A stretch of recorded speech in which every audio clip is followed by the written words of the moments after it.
好，大家好啊，我们来做一下这个中泛音的通传，直接开始了啊。哈，整的还挺欢乐。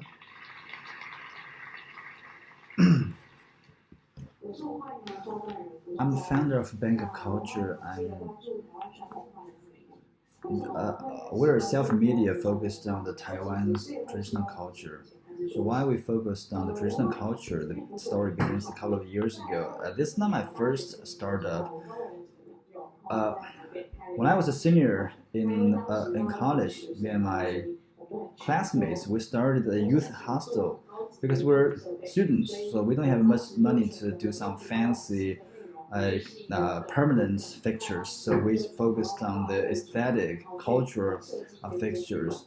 We use the traditional culture to as a theme to design this hostel. So after you start doing something, like it seems the whole universe is guiding you to continue to do that. So after we started, we stepped into the culture circle every day. I saw many like cultural products,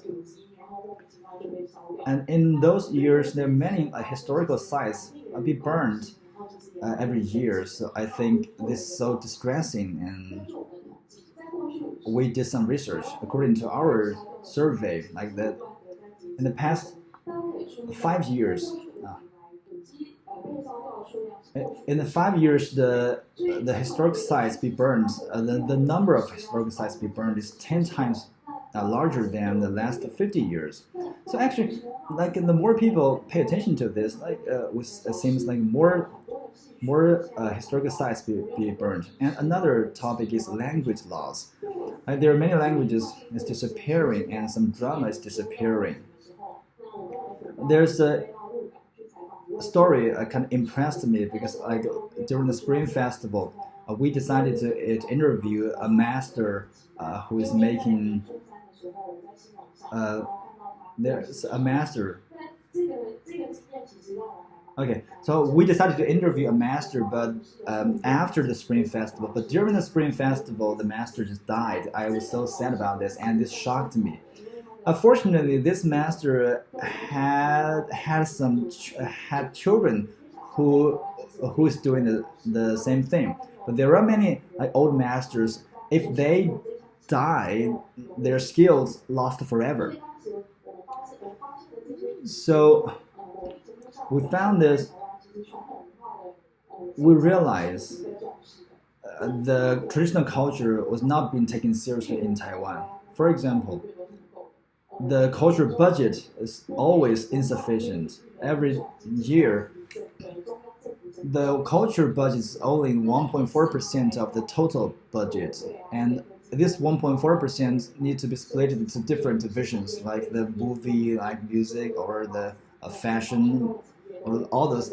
The money go to the traditional culture is so limited. Another example is like our citizens don't have the general appreciation ability to the traditional culture, and our policy has some flaws about the traditional culture, so succession. So, and the most important thing is the value of traditional culture was overestimated. For example, there's the white rhino in Africa because it's so rare and the price is so high. Okay. And the market value is also very high. If you want to get a horn of this white rhino, you need to pay a lot of money and take a lot of risk because it's so rare, and you have to pay a lot to get this rhino. But for the traditional culture, this is very different. It's also very rare.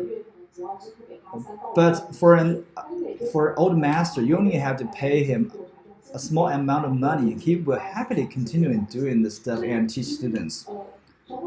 So the traditional culture has a high market value, but the cost is very low. But before we didn't take advantage of this. For example, on the left, it's a paper craft store in Taipei, and their works brought to the Louvre for displaying.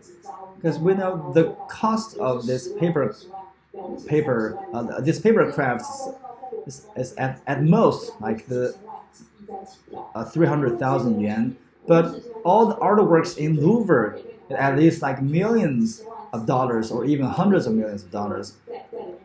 So we can put this cheap paper craft alongside this expensive art craft. That means through our efforts, now we can promote this traditional culture. That means this traditional culture has a high market value. It's just we promoted our traditional culture in the wrong way. Before, if we want to preserve the traditional culture, it's pretty straightforward. That means if we want to protect it, we'll put it in the museum or the gallery. But if you're doing this, that means you turn our traditional culture into specimen. If we cannot bring the traditional culture back to our life, the people have no feelings about it, and people will not care about it, and we cannot protect it. So then, some of my friends, we think if we want to truly preserve the culture, is to find demands for this culture. If people need the culture, it can last forever. In plain words, just put it back to market. So last June, some of my friends, we founded the Bank of Culture. So we want to find demands for these cultures. So we interviewed different kinds of skills and masters, and we add some new elements. Make the traditional culture to a product or experience or service. So there are many different ways. We hope in the future, if we find a traditional culture, we documented this culture, and then we analyze and add some new elements. Can find some a business partner. If this culture can meet the requirements of the business partner, and then we have a product. After we have the product,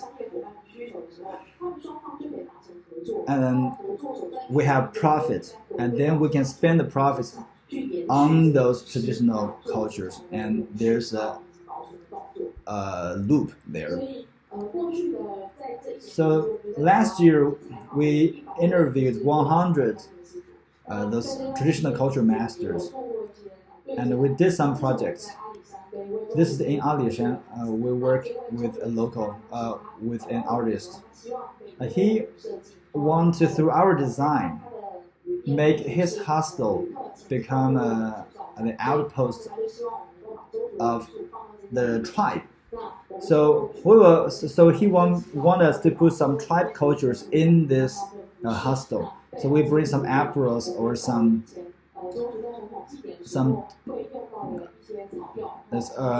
herbal medicine and totem put in the hotel, in the hostel. Another project is this Jiufen gold ore museum. When people go to Jiufen, may think of the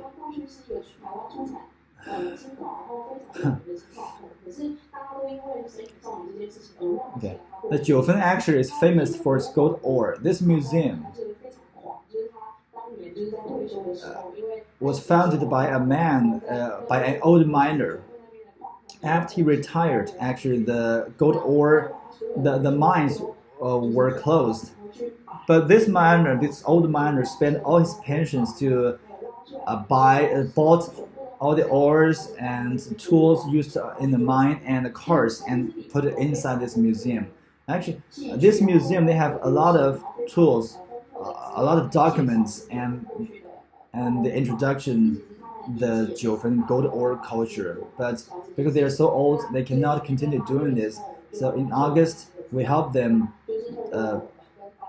organize this exhibition. So can make the visitors have a better understanding of this Jiufen's history. And because of this exhibition, now this museum have some stable partners, can create new ways to preserve their culture. After these two projects, so we did another project. This is the Kongming Lantern. The people will feel strange. What's the relationship between the culture and the traditional culture? This project, we want to demonstrate how we can solve the contradiction between the traditional culture and environment protections. Because this lantern is a classical symbol of Taiwan, and now is Taiwan's most important symbol of the Lantern Festival in Taiwan. It can bring 300 million yuan to Taiwan for the economy benefits. So after the CNN, National Geographic, Discovery, those networks broadcasting, and this lantern can have some influence abroad. But all those beautiful things only happens when the lantern is in the sky. But after it's back to ground, it become garbage. So there are 300,000 lanterns can become 60 tons of garbage. So some people will say the lantern creates so many garbage. We should ban it because prohibition is pretty easy, but how to solve this problem is not that easy.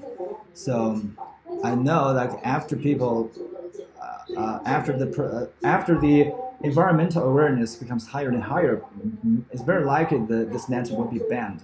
So people said this lantern is not environmental friendly, so why not create an environmental friendly lantern? There are basically three parts of a lantern. The first one is the paper, and this is the most part of the garbage. And another is a bracket. The bracket was made by the iron wires. The iron wires cannot be degraded in the nature. And the third part is tape, sticky tape. And this tape make the lanterns very strong, and if I can hurt some small animals, wild animals. So we redesigned it. We added some combustion aid. So after this lantern reaches a certain altitude, it can burn itself. And we replaced the iron wires to some bamboo materials, and replaced the tape to some paste paper or something. Here's an example. In an experiment, we show people how our lantern works, and you can see when it's reached a certain altitude, it can be burned, and those bamboo just dropped on the ground. It's just some bamboo that can be degraded naturally. This lantern is already in the mass production process. In the future, if we really can promote this lantern around Taiwan, and it will become a classical. It will become a classic example of how we solve the traditional culture's problems with technology. So what I want to say is, it does not matter the way you use to preserve the traditional culture. You need to bring the traditional culture back to people's life. You have to make the traditional culture match people's imagination. The traditional culture we're talking about is most happened in the last 40 or 30 years, but changing happened not because one people did a lot, but because everybody did a little. So if everybody can contribute, can do something, so we can preserve the thousands of years of human history. We can preserve all those histories. So I hope in the future everybody can contribute to the traditional culture's preservation. 好啊，我靠，我这个软件是不是调错了？那这语速太快了啊！我感觉它这个语速有点快啊。好，那么但是它讲的意思还是比较容易的。其实就讲这个玩意儿。它这个我觉得对于我来说主要的难度是这个台湾的这个女的她本身语速比较快啊，可能这个小丫头演讲比较紧张，这个语速太快了，然后她本身这个台湾的话也不是那么容易听得懂，所以就这样吧。然后我待会儿会再仔细听一遍，整理一个笔记啊，大家看一看。好，就这样吧。